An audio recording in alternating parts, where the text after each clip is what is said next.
what's up, crew? Welcome back to NFTopia, your go-to spot for all things NFT, blockchain, and Web3. Today, I'm here with juicy news. Guess what? Cristiano Ronaldo, the famous footballer, is in a bit of trouble. He's facing a $1 billion lawsuit after launching an NFT collection. He made his own NFT collection with a big crypto exchange called Binance. These digital artworks showed special moments from Ronaldo's life, and some were super rare, selling for a lot of money.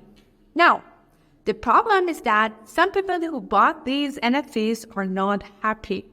They say Ronaldo's promotion made them spend a lot of money on something risky.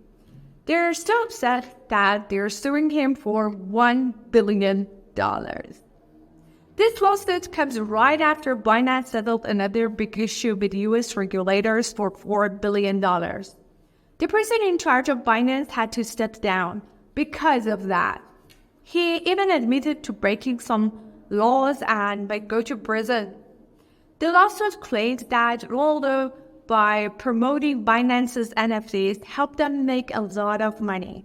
It says that many people started looking up at Binance online after Ronaldo's collection was announced, and the most expensive NFTs sold out in just a week.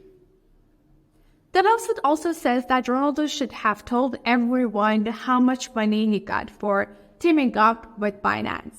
But here's the twist. Ronaldo and Binance haven't said anything about this lawsuit yet.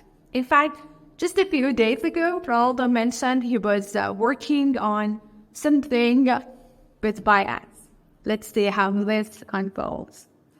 If you enjoyed this video and want to keep up with the latest in NFT world, don't forget to hit that like button, subscribe, and drop your thoughts in the comments.